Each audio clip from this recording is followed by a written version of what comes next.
الله رب العزت دې مونږ ټولو ته د رښتیا ویلو توفیق نصیب وګرځي. د هندوستان د هغه وخت یو واقعه ده را مختصر کومه چې کله انګریز په دې ملک باندې مسلط برطانیه په دې ملک باندې مسلط وه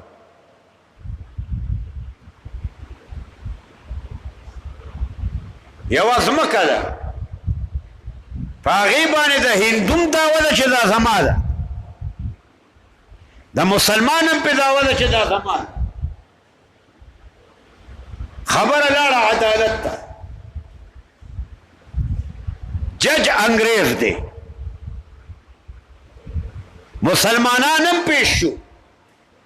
دغه مسلمان دا اعلان وکړو که دا ځمکه ماته ملو شوه زه په دې جومات جوړوم د هغه په مقابله کې هغه هندو ته اعلان وکړو که دا ځمکه ماته ملو شوه زه په دې مندر جوړوم خبره چې عدالت ته راله مسلمانان هم راغلي دي هندوان هم راغلي دي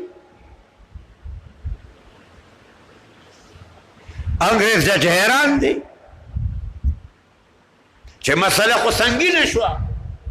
مخکې خو د دوو کسانو مسله وه د مسلمان دعوه وه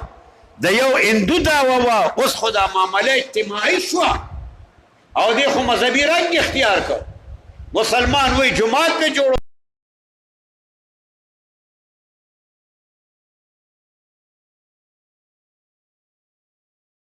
جج وایي د دواړو فریقو ته چې خوښ هم نه ده چې دا مسله په جرګه باندې په گفت و شنید باندې په خبرو باندې حل کو دی ورته وایي ټیک ده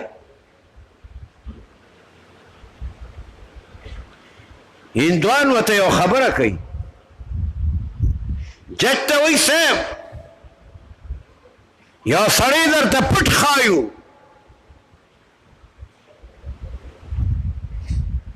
او هغه عالم دی او مسلمان عالم دی هغه راوغواړه د هغه نه تپوس وکړه په دې خپل عدالت کې که هغه وایي دا ځمکه د هندوانو ده موږ لی راکړه که هغه وایي دا ځمکه د مسلمانانو ده دیډې ورکړه انګریز ورته وایي ټیک ده مسلمانانو هم وایي ټیک ده هندوانو هم وایي ټیک ده مسلمانان خوشحاله شو چې ځکه خیری د جومات کار وشو بابا ځمکه پردی ده او ته پې جومات جوړ کا دا کوم انصاف دی مسلمان وایي د جومات کا خیری برابر شو هندوان پریشانه دي چې مسلمان عالم دی هسې نه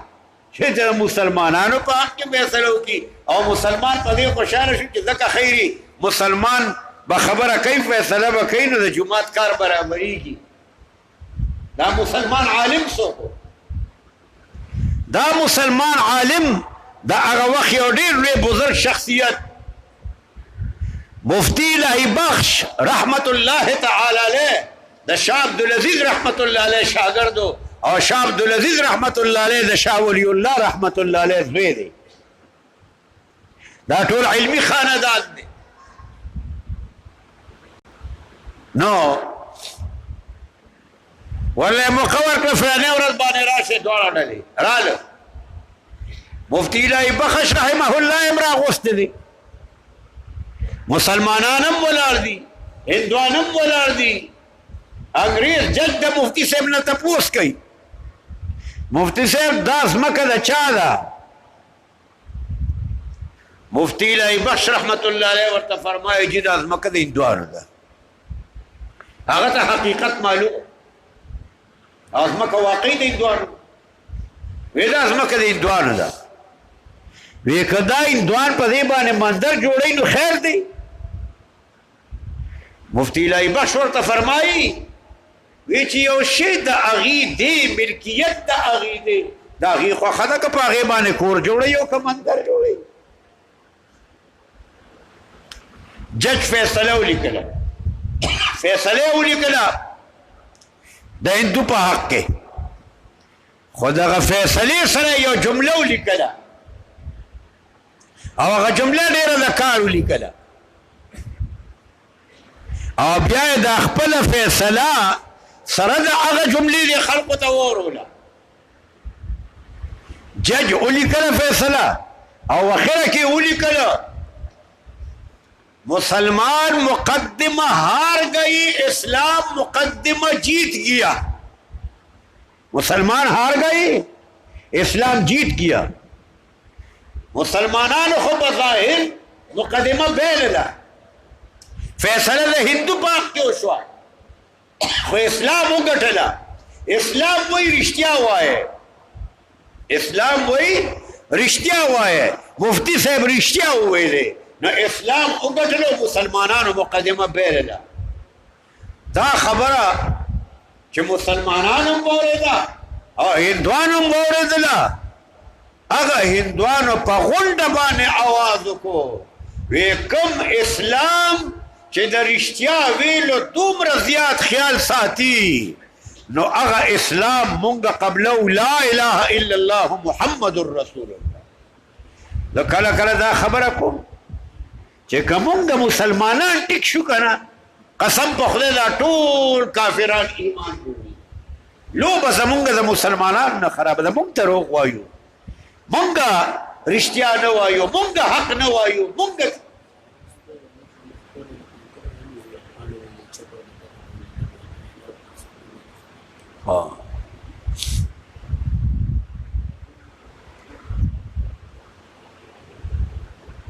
دا خبر خو ما مخکم ډیره کړی ده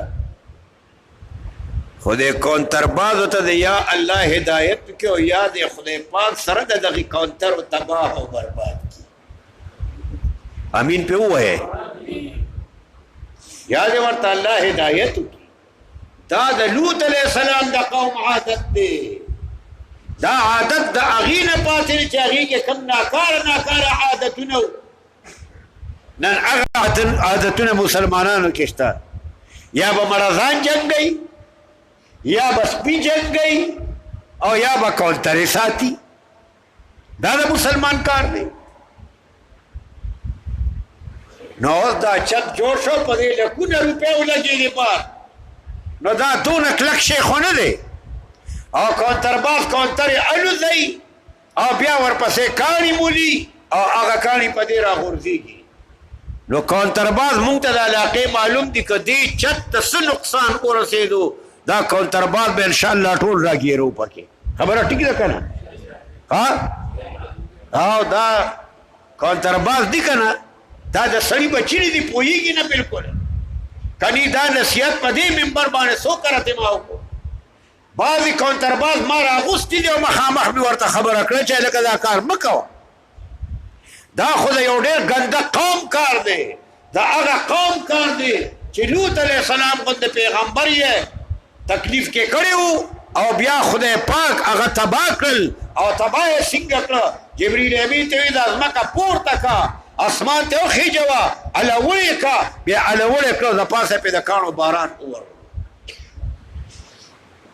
اول خدا نصیحت ته توبه دې وباسي اللہ تعظیم سوال کی منگم والا اللہ تا سوال کو چی خدا ہدایت تا توبی ورکا اللہ پوئے کا او کنپی کی نو خدا دا کونتر و سرے چپکا واخر دعوانا ان الحمدللہ رب العالمين